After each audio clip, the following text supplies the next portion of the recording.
Hello, I'm Red-Headed Riding Hood, Red for short, and I am a poet.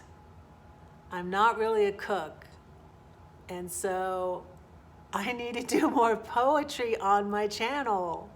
So I'm gonna read you another one out of here. And this one is called The Haunting. And I wrote this little thing in front of the poem. This poem was inspired by the classic devotional by Oswald Chambers, My Utmost for His Highest. Oswald asks the piercing question, what are you haunted by? And states that we should be haunted by God. I had the privilege, incidentally, of reciting this poem because I did have it memorized. I'm just a little rusty on this one because I don't say it that often, but I did have it memorized, and I had the privilege of saying it for my dad and my stepmother on the way to church when I visited in 2014. That was so long ago. That was when I was just separated from my husband and still not sure what I was going to do. They had said, I think it was later on, because I hadn't filed for a divorce or anything at that point, but they had said later on they didn't think I should do that. I should stay with Bob. But anyways, but it was nice. I said this poem for my dad before, and he had a copy of my book also. I put the book together in 2015 though. I'm trying to think.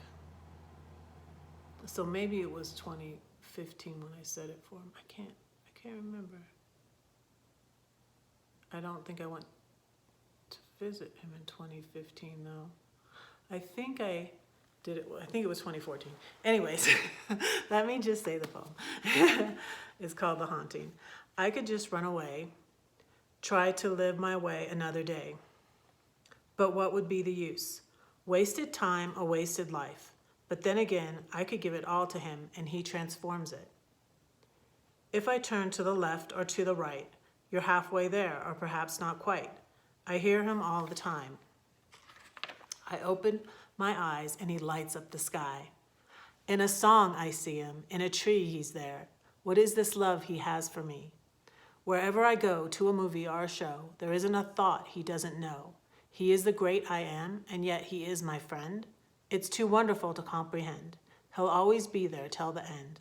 When we've been there 10,000 years, his voice will echo in my ears. Still his praises I will sing.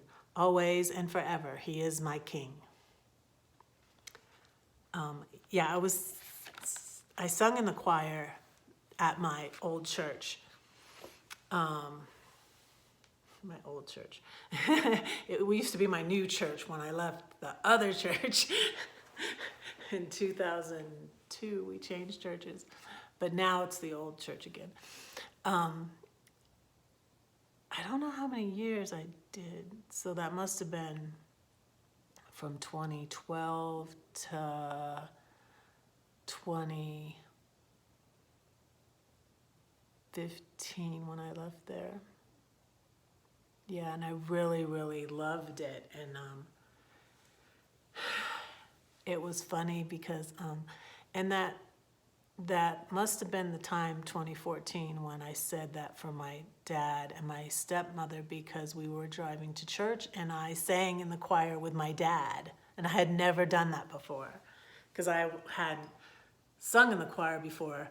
I was at Southside Baptist Church in Warner Robins, which incidentally, when I was in the recovery group, and the first time I left the recovery group, I made a mistake that I went back to the recovery group, but the first time I left the recovery group, I was like, all right, I always wanted to join the choir, I'm gonna join the choir.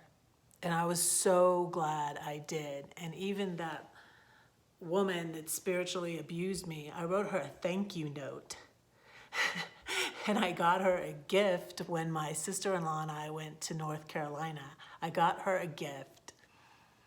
And I wrote her a note and thanked her for what she did to me in 2012. See, because that time they didn't kick me out. They were trying to.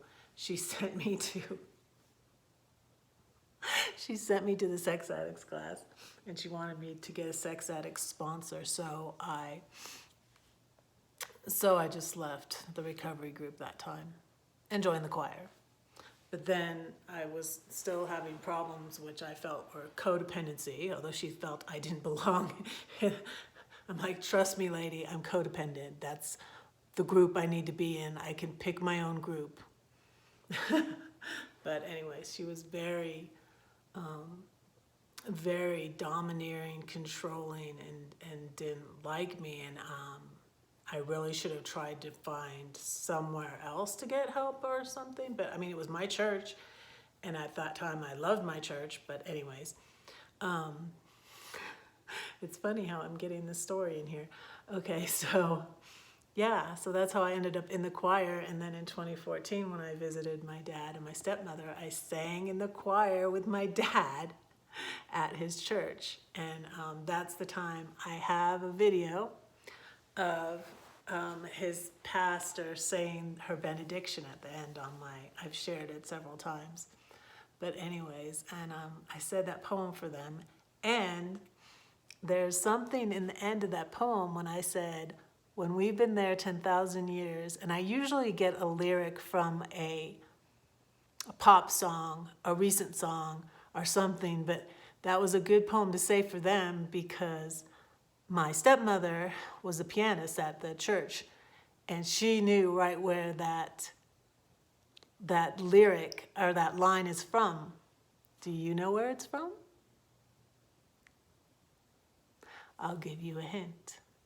Amazing grace, how sweet the sound that saved a wretch like me. I once was lost, but now I'm found. Was blind, but now I see. It's from Amazing Grace. It's like the last line.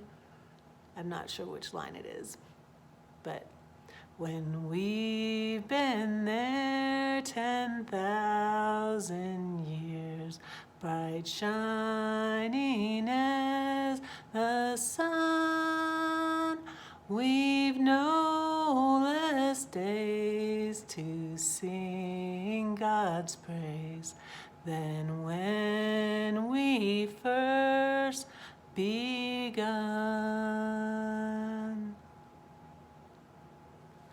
Love y'all. Praying for you. Pray for Red. Bye.